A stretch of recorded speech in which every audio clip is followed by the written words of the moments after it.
Saudara-saudari semuanya, Shalom Alaikum. Kita mau berbicara mengenai gambar besar misa. Kenapa perlu membicarakan gambar besar? Karena kita ingin mencintai lebih dalam lagi amanat Yesus Kristus, yaitu kurban misa atau perayaan Ekaristi atau pemecahan roti. Saudara-saudari, meskipun sudah biasa, mungkin ada orang Katolik yang belum pernah melihat gambar besar misa. Selain hanya urutan acara yang satu menyambung urutan acara yang lain. Karena bagaimanapun, di dalam sebuah perayaan Ekaristi itu ada acara-acara, tentu yang dimaksud acara doa, acara rohani. Nah, barangkali di antara orang Katolik ada juga yang, oh ini urutannya begini-begini. Tetapi tidak pernah melihat sesungguhnya gambar besarnya itu apa. Saudara-saudari, misa bukan sekadar urutan acara ibadat. Bukan hanya itu. Misa punya gambar besar dan gambar besarnya itu perlu kita lihat. Mari sekarang kita akan lihat selintas-selintas tetapi cukup padat info supaya nanti kita makin mengasihi Tuhan Yesus dan memelihara dengan sungguh-sungguh amanatnya yang agung yaitu perayaan Ekaristi. Kita perlu tahu bahwa paruh pertama, bagian pertama, separuh pertama dari misa itu berisi ritus pembuka dan liturgi sabda. Itu terjadi di bagian awal. Setengah awal itu ritus pembuka dan liturgi sabda. Kita juga menyebutnya paruh pertama itu meja firman. Kenapa disebut meja firman? Karena kita makan sabda Allah. Tentu kata makan di sini harus kita terjemahkan dengan tanda petik ya. Makan sabda Allah. Makan karena manusia hidupnya tidak hanya dari makan roti saja atau hanya dari makanan-makanan jasmani saja. Itu terbukti di dalam Injil Matius 4 ayat yang keempat. Kalau kita membuka, kita akan mendapati kalimat seperti ini. Tetapi Yesus menjawab, ada tertulis, manusia hidup bukan dari roti saja, tetapi dari setiap firman yang keluar dari mulut Allah. Tentu secara analogis kita bisa membandingkan bahwa manusia tidak hanya hidup dari apa yang jasmani, tetapi apa yang rohani, yaitu firman Allah sendiri. Maka tidak berlebihan kalau kita memberi istilah meja firman. Itulah paruh pertama dari misa. Kita akan melihat paruh pertama ini lebih dahulu, yaitu ritus pembuka dan liturgi sabda. Ritus membuka, saudara-saudari, itu punya ciri kerja manusiawi. Tentu kata kerja di sini harus kita beri tanda petik. Bukan berarti kita betul-betul kerja dalam arti berkarya sungguh manusiawi, tetapi kita akan beri tanda petik supaya kita akan nanti memahami apa yang dimaksud sebagai kerja manusiawi. Sebaliknya, liturgi sabda itu lebih berciri karya ilahi. Simpelnya, ritus pembuka manusia yang berkarya, liturgi sabda Tuhan yang berkarya. Nanti akan lebih jelas di dalam pembahasan selanjutnya. Yuk kita maju lebih lanjut pada ritus pembuka. Kita akan bahas bagian pertama dari misa, ritus pembuka. Tetapi metodeku tidak akan hanya membahas ritual-ritualnya atau acara-acara dalam misa satu persatu. Nanti kita akan terjebak kembali kepada persoalan acara demi acara. Kita akan melihat gambar besarnya sesungguhnya misa itu seperti apa. Ingat, ritus pembuka berciri kerja manusiawi. Kerja tanda petik. Maksudnya bagaimana sih, Rama? Begini maksudnya. Mari perhatikan. Seluruh bagian dalam ritus pembuka atau hampir seluruh bagian dalam ritus pembuka adalah kata-kata kita. Maksudnya kata-kata manusia. Manusia yang sedang beribadat, manusia yang sedang menyembah Tuhan. Pendek kata, kata-kata manusia, meskipun manusia-manusia itu yaitu kita, banyak mengutip ucapan-ucapan Tuhan yang ada di dalam Alkitab. Jadi dalam ritus pembuka, kita berkata-kata, meskipun banyak dari kata-kata kita itu merupakan kutipan dari kata-kata ilahi yang tertulis di dalam Alkitab suci. Dan kalau kita memulai sebuah misa, ritus pembuka diawali dari antifon pembuka. Nah, ini sebenarnya awalnya ini, antifon pembuka. Namun memang sekarang sayangnya itu disalah kaprahi atau katakanlah menjadi salah paham bahwa misa diawali dengan nyanyian pembuka. Bahkan kadang-kadang dikasih judul nyanyian pembukaan atau lagu pembukaan. Saudara-saudari, mari kita berdiri, kita nyanyikan nyanyian pembukaan. Lalu deng deng deng deng deng deng deng deng deng deng dan seterusnya. Padahal bukan itu yang mengawali. Memang ada kesalahpahaman, kesalahkaprahan yang luas sekali. Antifon pembuka hampir tidak pernah terdengar lagi, kecuali kalau Anda mengikuti beberapa romo yang masih juga mempraktikkan.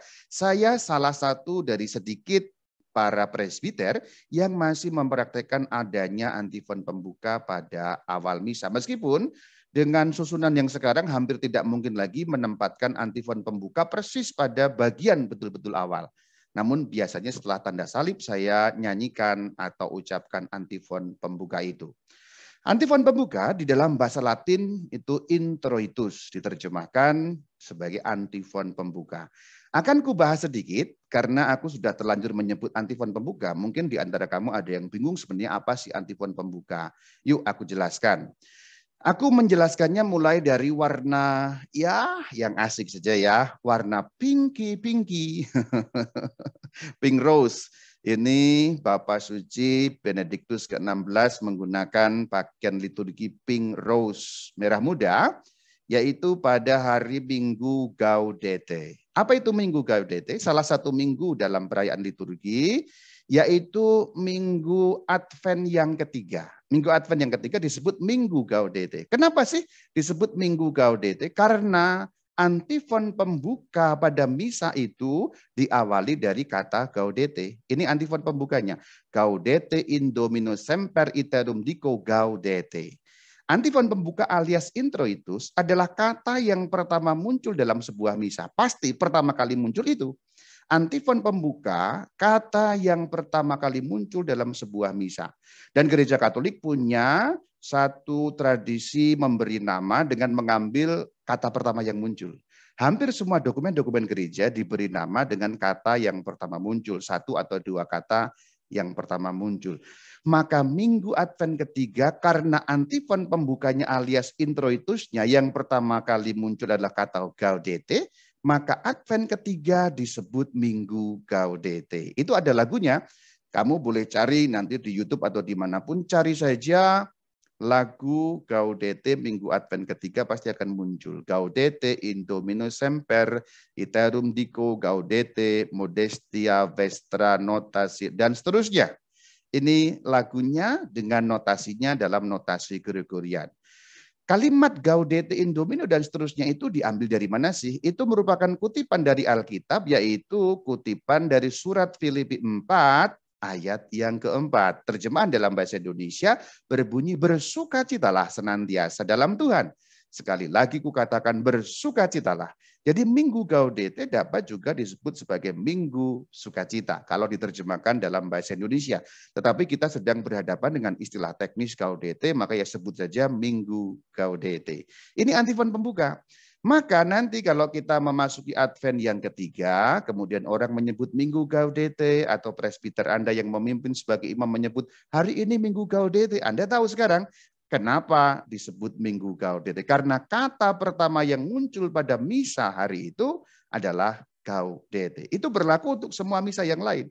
Semua misa sebenarnya punya nama.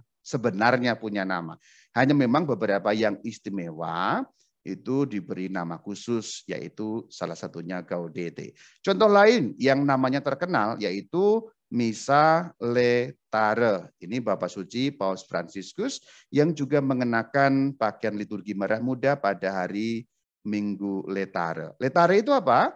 Itu Minggu Prapaskah yang keempat. Jangan terbalik ya. Advent ketiga disebut Gaudete. Prapaskah keempat disebut Letare. Kenapa sih disebut Minggu Letare? Karena introitusnya alias antifon pembukanya dimulai dari kata letare. Letare Yerusalem et conventum dan seterusnya. Ini kalimat lengkapnya.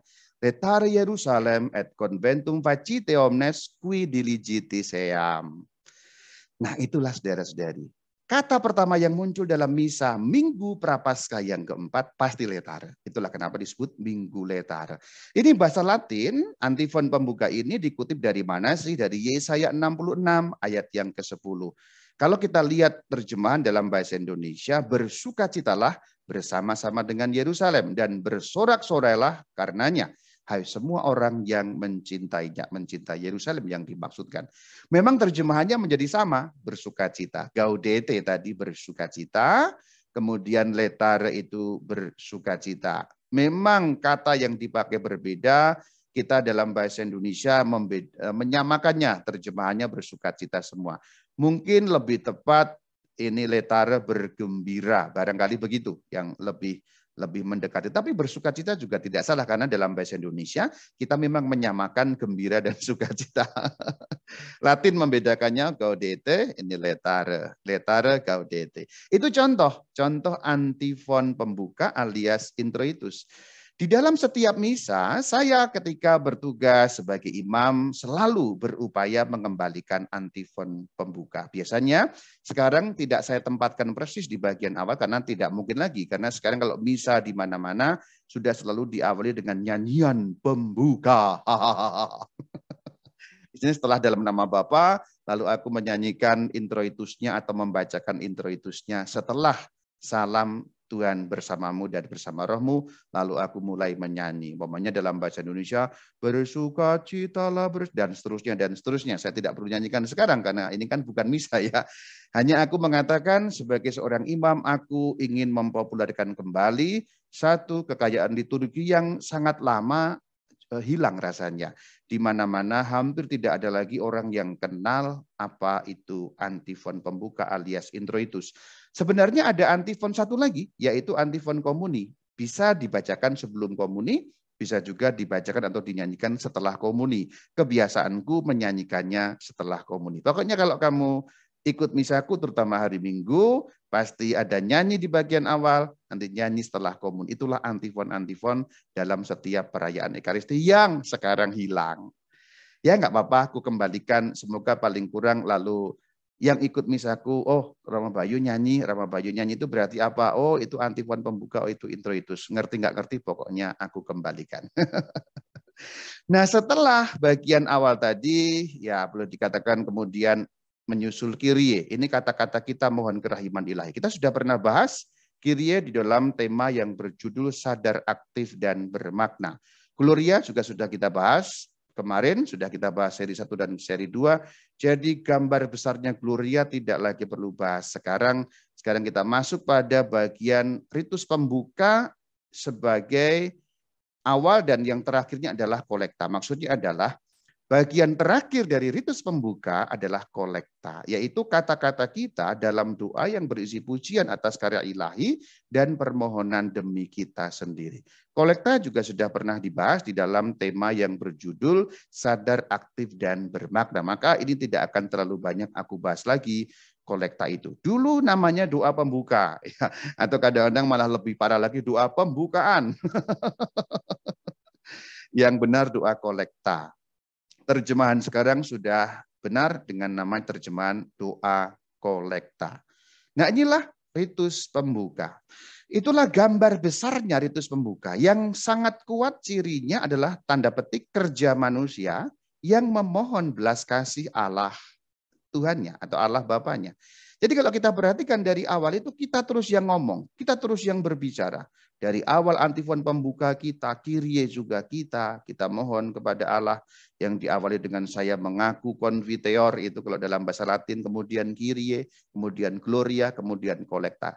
Dari awal sampai pada kolekta kita yang tanda petik bekerja. Kita yang berbicara yaitu memohon belas kasih Allah. Tentu ada juga pujian-pujian di dalamnya. Tetapi gambar besarnya ritus pembuka adalah kita yang berbicara kepada Allah. Kalau kita gambarkan ini Allah dan manusia, ritus pembuka kitalah yang berbicara menuju pada Allah. Naik gerakannya.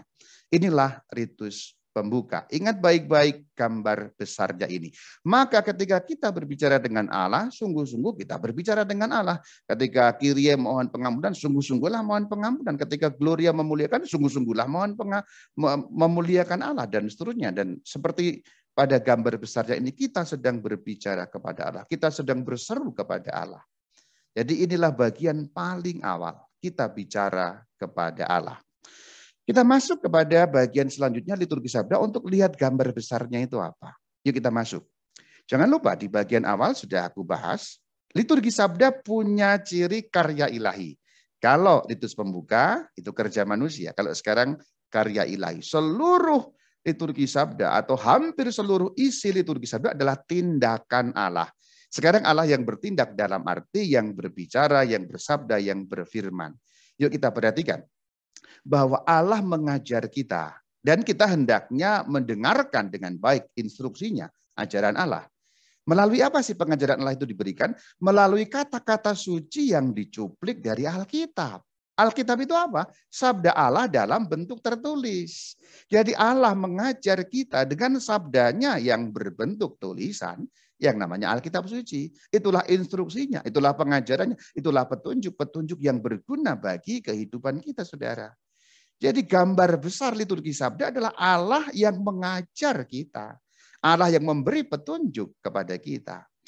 Nah, di dalam misa, firman yang tertulis itu kembali dilisankan. Dilisankan berarti apa? Dibunyikan, disuarakan kembali. Coba ingat, firman itu apa? Kata-kata. Kata-kata itu hakikatnya apa? Lisan. Semua firman, semua kata-kata hakikatnya adalah lisan. Lisan yang kemudian ada tulisannya yang kita sebut Alkitab. Nah, di dalam kurban misa, dalam liturgi Ekaristi, dalam perayaan Ekaristi khususnya liturgi sabda, firman yang tertulis itu dikembalikan pada hakikat awalnya, yaitu bunyi suara lisan. Nah, itu luar biasa.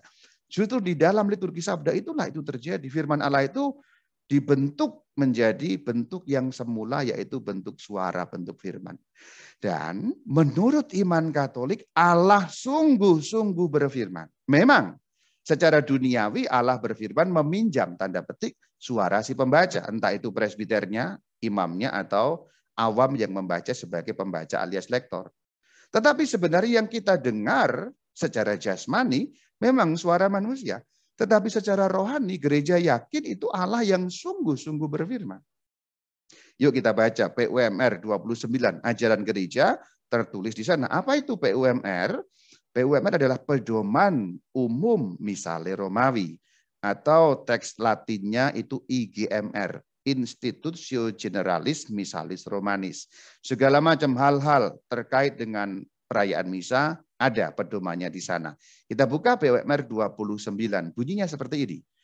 Bila Alkitab dibacakan dalam gereja, Allah sendiri bersabda kepada umatnya. Dan Kristus sendiri mewartakan kabar gembira sebab ia hadir dalam sabda itu. Inilah keyakinan gereja Katolik.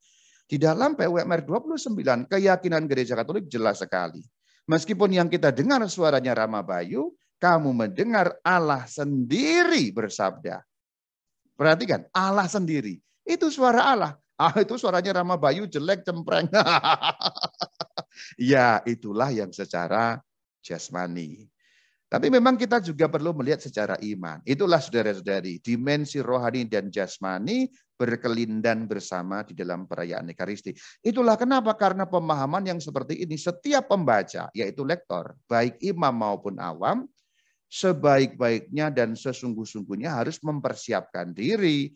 Ketika Alkitab itu dibacakan harus ada persiapan yang panjang sehingga pembacaannya benar, maknanya benar, suaranya bagus dan lain sebagainya sehingga layak didengarkan karena Allah sendiri bersabda. PUMR 29. Sekarang kita mulai lihat gambar yang lebih besar lagi. Bacaan pertama itu kan kata-kata Allah. Itulah kenapa setiap selesai bacaan kan ada demikianlah sabda Tuhan. Begitu juga bacaan kedua, bacaan Injil. Semua itu perkataan Allah. Allah sendiri yang berbicara. Itulah kenapa dalam setiap akhir bacaan ya selalu ada verbum domini dalam ucapan bahasa Latin. Verbum domini atau terjemahannya, demikianlah sabda Tuhan, syukur kepada Allah. Deo gratias dalam bahasa Latinnya. Itu juga yang diucapkan selesai bacaan Injil, bukan? Demikianlah sabda Tuhan. Dulu memang demikianlah Injil Tuhan, tapi dikembalikan pada teks aslinya verbum domini yang artinya memang sabda Tuhan atau demikianlah sabda Tuhan. Bahkan kalau kita lihat, Mazmur tanggapan pun kan kata-kata Allah. Ayo ingat ya. Memang itu Mazmur tanggapan seakan-akan kita yang berbicara. Manusia yang berbicara menanggapi betul konsepnya memang begitu. Menerima bacaan pertama Allah berbicara, Mazmur tanggapan kita yang berbicara. Tetapi mengingat kita bicara menggunakan kata-kata Allah, yaitu dari Alkitab yang namanya kitab Mazmur, maka itu kan sebenarnya kata-kata Allah juga. Nah itu yang saya maksudkan, kenapa dalam seluruh liturgi sabda, Allah yang berkata-kata. Karena bahkan kita menanggapi pun menggunakan kata-kata Allah. Jadi Mazmur tanggapan itu juga kata-kata Allah. Demikian juga ayat pengantar yang menyelip di dalam Haleluya atau terpujilah pada waktu masa Prapaskah. Haleluya, haleluya, haleluya. Ayat yang dinyanyikan di antara haleluya itu selalu dikutip dari kata-kata Alkitab, entah dari manapun. Kadang-kadang dari perjanjian baru, kadang-kadang dari perjanjian barat, lama, kadang dari surat, kadang dari Injil sendiri. Namanya bait pengantar Injil, itu ada ayat Alkitabnya. Demikian juga yang menyelip di dalam terpujilah Kristus Tuhan kalau pas masa Prapaskah itu ya. Itu ayat-ayat yang semua dikutip dari Alkitab. Jadi bahkan tanggapan-tanggapan itu pun perkataan firman Allah sendiri. Mazmur firman Allah sendiri. Mazmur tanggapan kata-kata Allah sendiri. Itulah kenapa, karena Allah yang berkata-kata, Mazmur tanggapan jangan pernah dipenggal. Ada beberapa praktek yang kurang tepat di beberapa gereja. Mazmur tanggapan itu kadang-kadang ayatnya ada 3, kadang-kadang 4. Sesekali aku melihat Mazmur tanggapannya dipenggal, dipotong. 3 ayat cuma jadi 1 ayat. 4 ayat hanya dipenggal 2 ayat. Biar cepat katanya. Biar cepat ya. Kalau biar cepat nggak usah misa. Cepat malahan. Ya. Maksudnya apa? Kok jangan dipenggal? Itu kata-kata Allah. Allah pengen berbicara juga pengen memberi instruksi pengajaran. Meskipun dalam status Mazmur tanggapan kita tetap mendengar itu sebagai suara Alkitab, suara Allah. Simpelnya kalau kamu memenggal Mazmur, ini bahasa gambaran, tidak harafiah ya. Allah ingin berkata-kata, kamu bungkam mulutnya. Sudah cukuplah Allah, nggak usah ngomong lagi, jangan banyak ngomong, 1 ayat saja. Kasar kan? Iya, gitu. Iya memang kasar. Jadi memenggal Mazmur itu kasar. Itu seakan-akan Tuhan mau bicara, kamu bungkam. Udah cukup Tuhan, gak usah ngomong lagi. Udah cukup 1 ayat saja. Itu yang terjadi. Atau dalam perbandingan lain, perbandingannya agak ngawur, tapi ini bisa juga kita pakai. Kita berdoa Bapa kami tidak sampai akhir, hanya sampai pada perkataan berilah kami rezeki pada hari ini. Amin. Tidak tuntas gitu loh. Atau salam Maria, hanya salam Maria dan Tuhan serta buah tubuhmu Yesus. Udah sampai Yesus selesai. Enggak begitu dong. Mazmur tanggapan kalau 3 ayat, habiskan 3 ayat. Kalau 4 ayat, habiskan 4 ayat. Karena itu kata-kata Allah. Jangan membungkam Allah berbicara dong. Allah memberi instruksi kepada kita. Itu gambar besarnya liturgi sabda. Ini catatan praktis. Kenapa aku memberi catatan praktis ini? Karena kulihat di sana-sini ada yang mempraktekkan praktek tanda petik. Mohon maaf, praktek kurang ajar membungkam Allah bicara itu. Ingat sekali lagi, liturgi sabda seluruhnya itu kata-kata Allah. Pengajaran demi pengajaran diberikan kepada kita secara bertahap-tahap. Bacaan pertama, ada Mazmur, yang kata-kata Allah juga. Bacaan kedua, ada pengantar Injil dan Injil. Bahkan nanti setelah Injil masih dilanjutkan dengan homili. Sekarang kita bahas mengenai bacaan pertama. Umumnya bacaan pertama itu dicuplik dari kitab-kitab perjanjian lama. Ya, yang terkenal ya kitab Nabi Yesaya, kitab Yeskiel, kitab Keluaran, dan kitab-kitab yang lain. Ada yang terkenal, ada yang enggak. Pokoknya perjanjian lama pada umumnya. Karena nanti ada satu pengecualian. Nah kita tahu perjanjian lama berisi nubuat mengenai Sang Kristus. Jadi kita dengan mendengarkan bacaan pertama sudah dipersiapkan dengan nubuat. Ini loh. Perkara ini sudah diomongkan di perjanjian lama yang kitab-kitabnya ditulis sebelum Tuhan Yesus. Yang ceritanya yang dikisahkan itu sudah ratusan atau ribuan tahun sebelum Tuhan Yesus. Tetapi tulisan itu berfungsi sebagai nubuat. Jadi pengantar awalnya itu bacaan pertama. Nanti ada kesinambungannya dengan Injil pasti. Itulah bacaan pertama dari perjanjian lama. Dengan satu pengecualian, kalau masa Paskah bacaan pertama dikutip dari Kisah Para Rasul. Kita tahu Kisah Para Rasul berisi perkataan dan perbuatan para rasul memberitakan Sang Kristus. Setelah Sang Kristus bangkit, kemudian naik ke surga, Roh Kudus turun, kemudian para rasul memberitakan berita kabar sukacita Injil kepada segala bangsa. Itulah yang dikisahkan dalam Kisah Para Rasul. Kenapa yang diceritakan Kisah Para Rasul? Karena masa Paskah. menekankan bahwa setelah kebangkitan Kristus, kemudian Injil diwartakan, diteruskan oleh utusan-utusannya. Siapa itu utusan-utusannya? Rasul-rasul. Ingat, rasul bahasa Yunani apostolos, jamaknya apostoloi, artinya utusan. Jadi para rasul, para utusan. Utusannya siapa? Utusan junjungan baginda kita Yesus Kristus. Untuk apa? Memberitakan Injil ke segala penjuru bumi. Ini kekasan pada masa Paskah. Ya, kalau masa Paskah kamu ingat-ingat dan kamu dengarkan saja. Bacaan pertama bukan dari Perjanjian Lama, tapi dari praksis apostolon, yaitu kisah para rasul. Kemudian kita lihat gambar besar bagian yang kedua, yaitu bacaan kedua, itu dikutip dari surat-surat perjanjian baru. Surat-surat perjanjian baru isinya selalu menerangkan siapa dan bagaimana Kristus secara nyata bagi kita. Jadi penekanannya pada Kristus dan nyata. Kristus tapi nyata.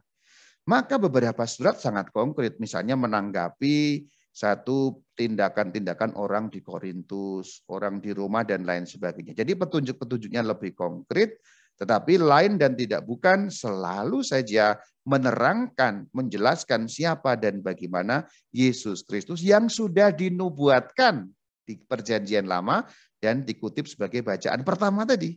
Jadi bacaan kedua itu keterangan-keterangan mengenai rincian-rincian Yesus Kristus itu apa, bagaimana konkretnya dalam kehidupan sehari-hari itu bagaimana. Atau juga tanggapan-tanggapan Rasul mengenai soal-soal tertentu. Umpamanya ketika Rasul Paulus ditanya, bagaimana kita sikapnya orang Kristen kepada daging yang dipersembahkan kepada berhala. Contohnya begitu. Tema itu, kalau kamu pengen tahu, meluncur di channel YouTube Katkit, ketik Katkit daging berhala, atau Katkit sesajen berhala, sudah pernah dibahas tema itu. Oke, itu tema lain. Sekarang kita masuk bagian selanjutnya, itu bacaan Injil. Kalau Injil jelas, Injil itu apa? Kitab-kitab mengenai kehidupan Sang Kristus. Perkataan Sang Kristus, perbuatan Sang Kristus diceritakan sebagai satu kisah untuk menumbuhkan iman kita, untuk mengerti dan percaya sungguh-sungguh bahwa Kristuslah, Yesuslah adalah Sang Mesias yang dijanjikan dan telah dinubuatkan dalam kitab-kitab Perjanjian Lama tadi. Nah, itulah fungsinya Injil. Saudara-saudari, itulah gambar besarnya liturgi sabda, yaitu Allah yang bersabda kepada kita pada zaman now. Jadi siapa bilang Allah bicara hanya pada zaman kuno? Tidak.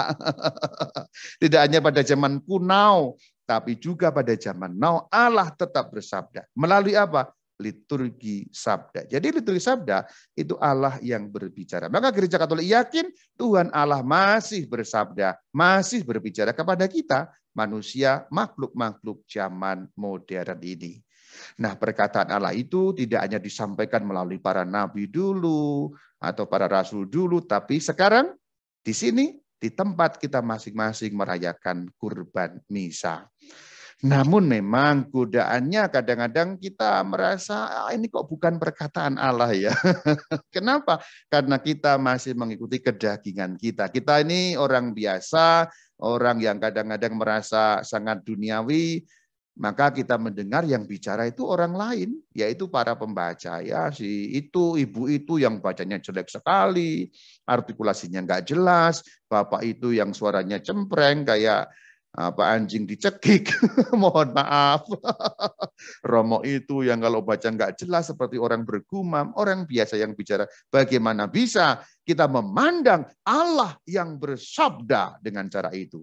Kalau situasinya memang tidak mendukung. Nah, yang kita perlukan adalah mata kontemplasi, saudara-saudari. Kalau kita misa, kita tidak hanya bisa mengandalkan yang jasmani. Jasmani penting, tapi rohani penting. Mata jasmani penting untuk melihat, memandang yang terjadi. Tetapi mata rohani juga tidak kalah penting. Mata kontemplasi, mata rohani bisa memandang ini Allah yang sedang bersabda. Memang yang dipinjam kebetulan suaranya cempreng. Tapi dengan mengaktifkan mata iman, mata rohani ini, kita akan mampu melihat gambar besar liturgi sabda, Allah yang memberi instruksi kepada kita. Maka kalau kita ikut misa, jangan hanya lihat apa yang jasmani, lihat juga apa yang rohani. Itu juga yang terjadi bukan ketika saatnya konsekrasi. Konsekrasi memang selalu indah sekali. Orang Katolik di Indonesia ini luar biasa kalau sudah konsekrasi. Dan aku lihat umat sudah bisa memandang dengan mata iman ketika konsekrasi. Maka aktifkan juga mata iman yang rohani itu pada saat mendengarkan liturgi sabda. Itu sama kok. Hanya mungkin memang kalau konsekrasi seakan-akan memang perasaannya itu lebih suci, lebih sakral. Memang betul sih. Karena itu Yesus Kristus sungguh-sungguh dengan tubuh, jiwa, roh, dan kealahannya sendiri hadir penuh dengan realis presensia memang. Tapi juga ketika liturgi sabda itu juga tidak kalah penting untuk kita mengaktifkan sisi kerohanian mata rohani itu. Demikian ya. Karena memang selalu kurban misa itu dua dimensi, rohani dan jasmani. Rohani dan jasmani itu bergerak bersama.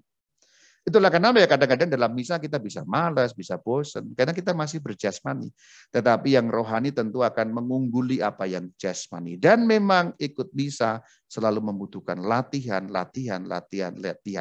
Tradisi para Yesuit mengatakan latihan rohani atau latihan doa. Jadi misa itu selalu harus latihan misa. Karena sesungguhnya dari waktu ke waktu kita ini selalu belum bisa misa, belum bisa gitu. Bisa misa itu maksudnya bagaimana? Kalau dari awal sampai akhir kamu sudah terus merasa tanpa kehilangan satu detik pun berada di hadirat Allah, berarti kamu sudah bisa misa. Kenyataannya kan kita nggak bisa begitu. Kegelisahannya macam-macam, gangguannya macam-macam. Ada bunyi klutuk sedikit kita nengok semua, umpamanya gitu ya. Ada bunyi sendal anak kecil, tok-tok, kita merasa jengkel. Umpamanya itu gangguan-gangguan distraksi yang mengalihkan kita dari hadirat Tuhan. Itu bukti bahwa kita belum bisa misa. Latihan misa mungkin sampai kita mati belum bisa. Tetapi paling penting kesetiaan untuk latihan rohani mengikuti perayaan Ekaristi itu. Dan ini perjuangan berat loh. Kalau Anda pikir misa itu gampang, Anda salah dan salahnya cukup besar. Haleluya saudara. Jadi secara rohani liturgi sabda itu 3 cara yang Allah gunakan untuk mengajar kita. Pertama, mengajar kita melalui bacaan-bacaan sebelum Injil. Yang kedua, melalui bacaan Injil yang khusus bicara mengenai Sang Kristus, puncak wahyu. Yang ketiga, melalui homili. Jadi melalui homili itu juga kita diajar oleh Allah.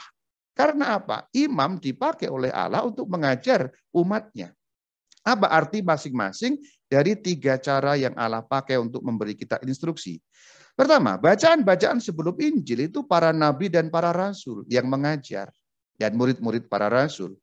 Yang ditulis oleh para nabi, Yesaya, Yeskiel, dan seterusnya. Yang ditulis oleh Rasul Paulus, Rasul Petrus, dan seterusnya. Mereka orang-orang yang sudah mengalami Yesus.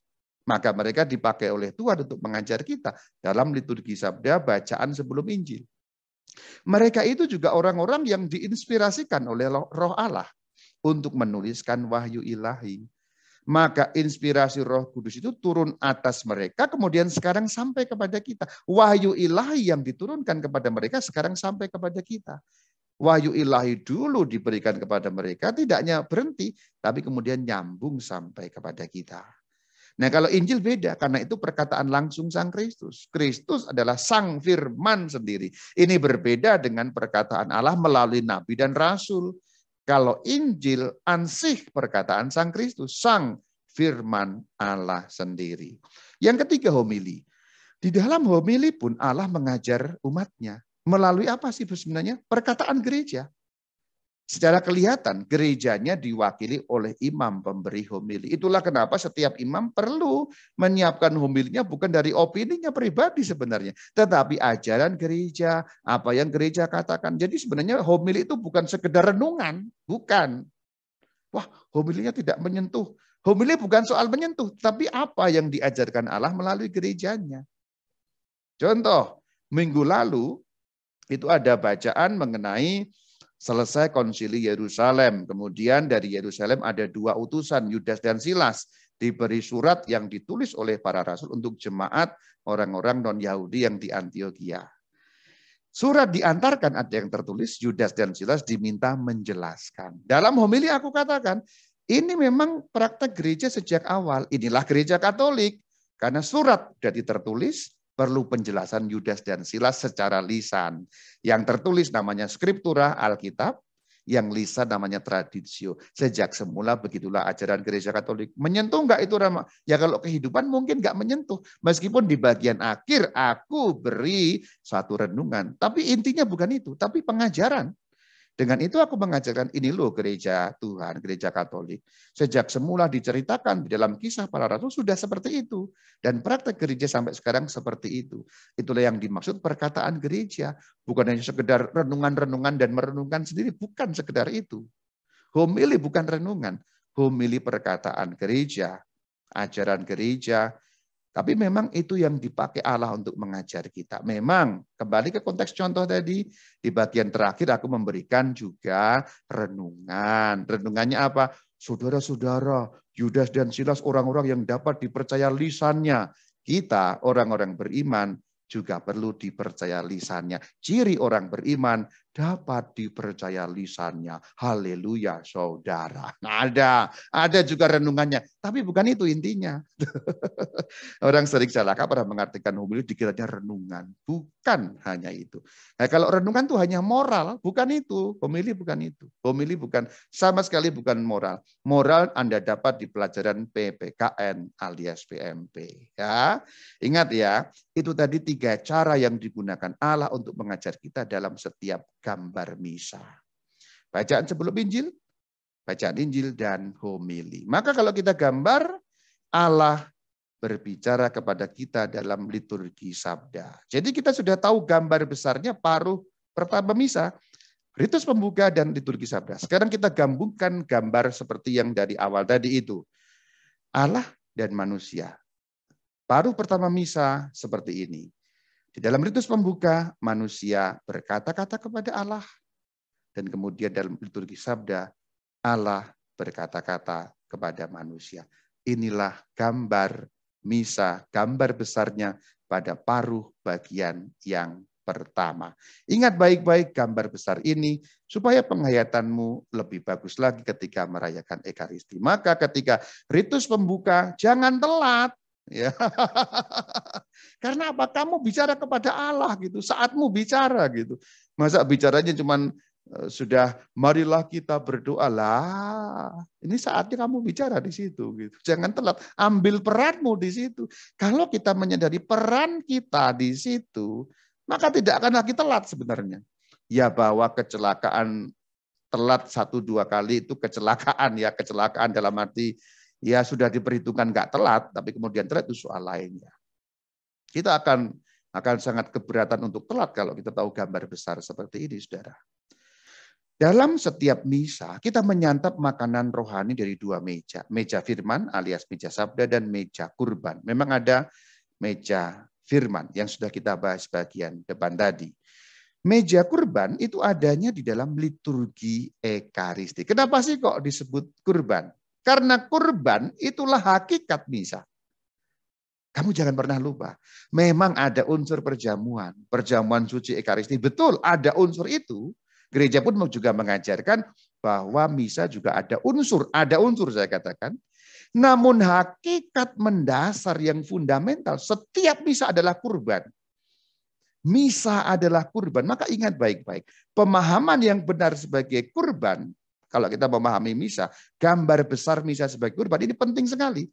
Dan akan membawa dampak yang luas dalam cara kita mengikuti misa, atau kalau kamu petugas liturgi dalam cara menyusun misa atau melaksanakan misa. Kalau misa itu kurban, sikap kita lain dalam setiap Ekaristi. Apakah itu kesimpulannya Rama Bayu opini pribadi? Bukan. Ini bukan opini pribadiku. Ini ajaran gereja yang satu, kudus, katolik, dan apostolik. Gereja Katolik. Haleluya, saudara. Lihat, PUMR 1-2. Demikian bunyinya, PUMR 1. Pedoman umum misale Romawi. Nomor 1. Ketika Kristus Tuhan kita hendak merayakan perjamuan Paskah bersama murid-muridnya untuk menetapkan kurban tubuh dan darahnya, ia menyuruh dan seterusnya. Perhatikan, kurban tubuh dan darahnya. Ini diperjelas dengan PUMR 2. Perhatikan, Konsili Trente sudah menandaskan secara sungguh-sungguh bahwa sedari hakikatnya misa adalah kurban. Hal ini memang sesuai dengan tradisi gereja universal, gereja seluruh dunia.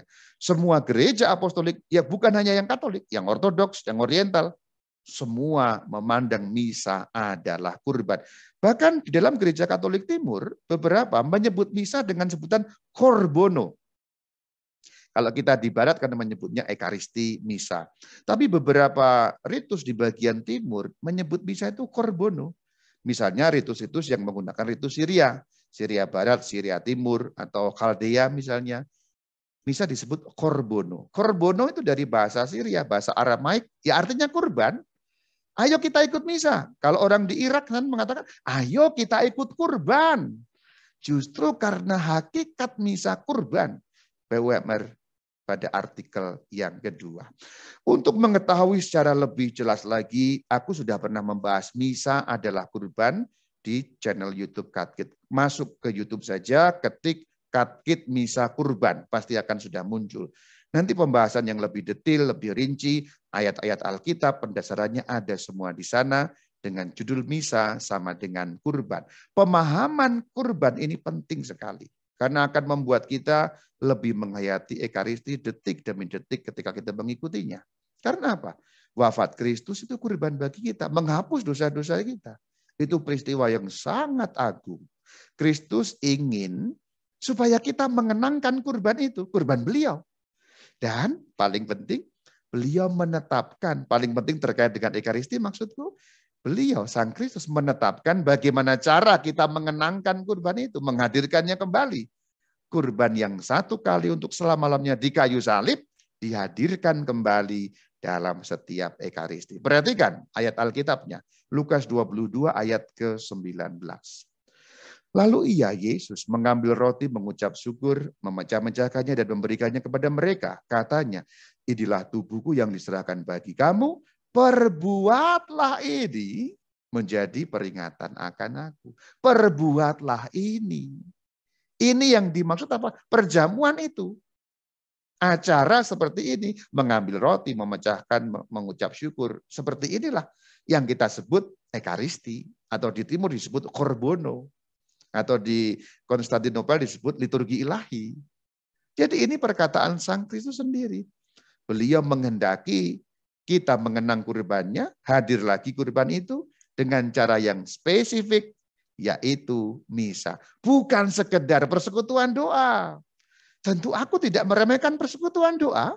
Persekutuan doa punya nilai. Tetapi itu bukan perintah langsung Sang Kristus. Maka hari Minggu itu kalau gereja kumpul untuk apa? Misa. Misa.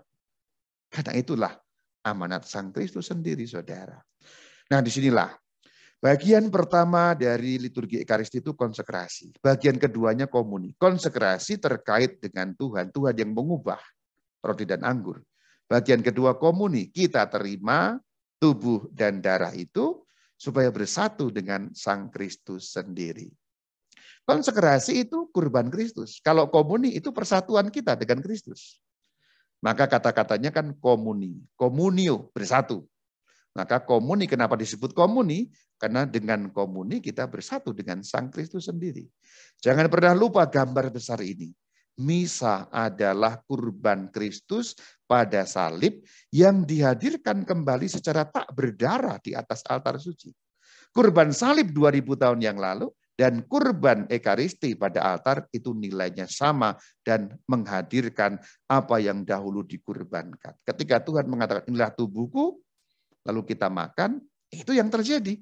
Kurban yang dulu 2000 tahun lalu bisa kita nikmati manfaat daya-dayanya. Yuk kita perhatikan kata-kata konsekrasi. Kalau kita perhatikan kata-kata konsekrasi itu ada dalam setiap doa syukur agung ya. Inilah tubuhku dan seterusnya, inilah darahku dan seterusnya. Ayatnya bisa kita kutip Lukas 22:19 dan juga Matius 26:28. Sekarang kita buka dulu Lukas 22 ayat 19. Lalu ia mengambil roti, mengucap syukur, memecah-mecahkannya, memberikannya kepada mereka. Katanya, inilah tubuhku yang diserahkan. Kurban bukan? Itu diulangi dalam setiap perayaan Ekaristi. Dimensi kurbannya jelas sekali. Inilah tubuhku yang diserahkan. diserahkan, ini dikurbankan. Matius 26-28. Sebab inilah darahku, darah Kristus, darah perjanjian yang ditumpahkan bagi banyak orang untuk pengampunan dosa-dosa. Ditumpahkan itu apa? Dikurbankan. Jadi tubuhnya diserahkan, dikurbankan. Darahnya ditumpahkan, dikurbankan. Itu konsekrasi. Jadi jelas sekali. Misa itu kurban, bukan pertama-tama perjamuan. Perjamuan memang iya ada dimensi itu. Tetapi perjamuan itu pun menunjuk pada kurban. Itu juga yang terjadi pada perjamuan terakhir. Memang Kristus mengadakan perjamuan terakhir. Tetapi perjamuan terakhir itu menunjuk, mengacu pada kurban salib. Inilah tubuhku yang diserahkan. Inilah darahku yang ditumpahkan. Jadi misa itu bukan sekedar perjamuan, apalagi perayaan dalam arti hura-hura, happy ya, happy ya, bukan begitu gitu. Apalagi ada tari-tarian juga di altar pakai yang enggak begitu, pakai konfeti, pakai dar-der, pakai lampu-lampu, bukan itu. Ekaristi sama sekali bukan itu. Itu lama-lama menjadi liturgical abuse, pelanggaran liturgi. Di beberapa tempat terjadi. Orang naik-naik ke altar, joget-joget, ada flash mob. Misa bukan itu. Misa itu kurban, saudara. Kita lihat PMR 2. Pedoman umum Misale Romawi yang sudah tadi kita kutip.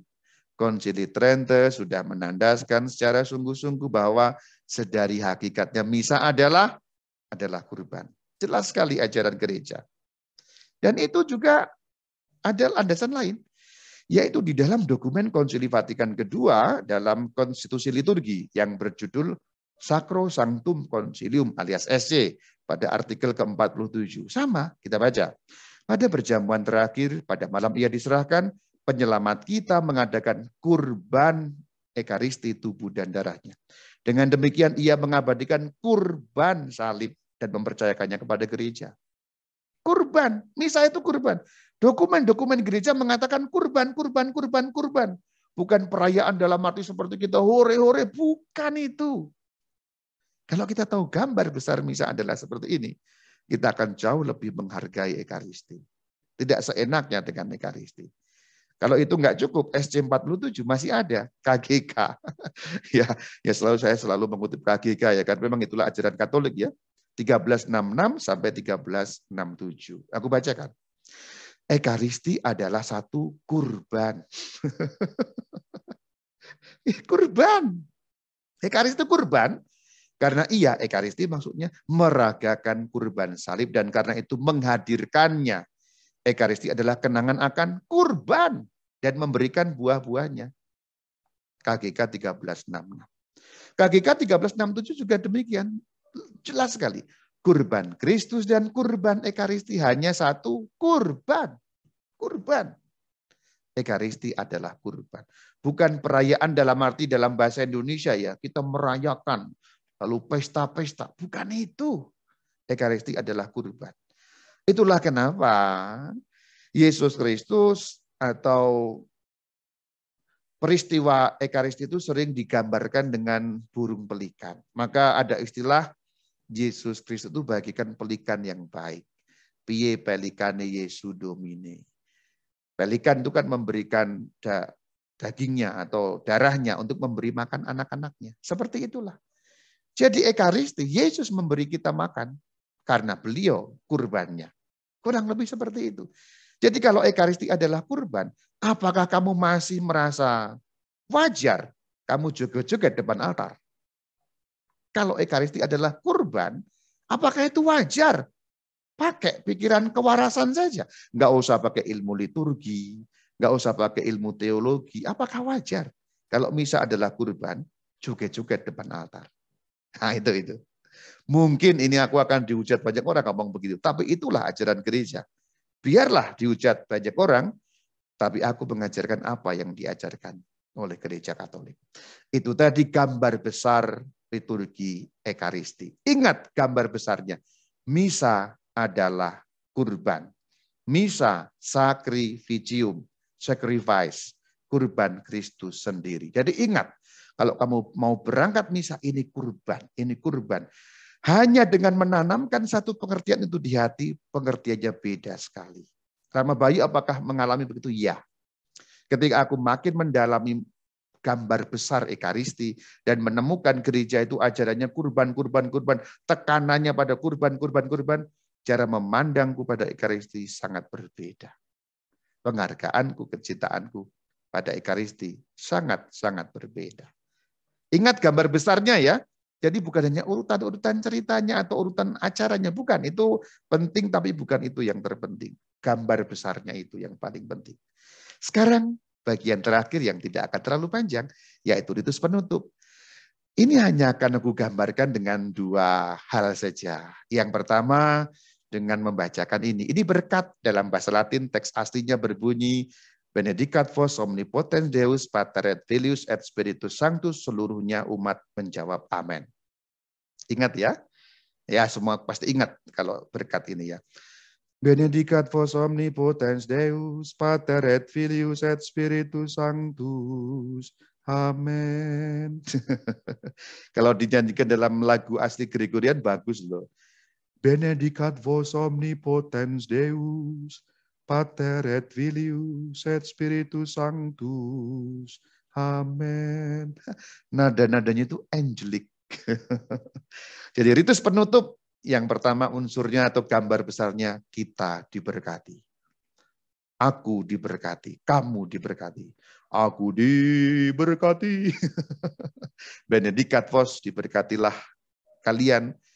Omnipotens Deus, ya Allah yang Maha Kuasa, Bapa, Putra, dan Roh Kudus. Ini unsur pertama atau gambar besarnya. Setelah semua yang kita ikuti tadi, itu membuat kita terberkati atau diberkati.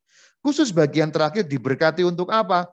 Diberkati untuk ite missa es. Nah ini teks Latin aslinya begitu. Ini kata yang sangat sulit diterjemahkan, 3 kata itu, ite missa es. Itu yang diucapkan setiap imam kalau dalam bahasa Latin, dalam setiap penutup Ekaristi. Ite missa es, umat menjawab Deo gratias, syukur kepada Allah. Ite missa es itu lagunya bermacam-macam. Ada contohnya lagu begini. Ite missa es. Dijawab dengan nada yang sama. Deo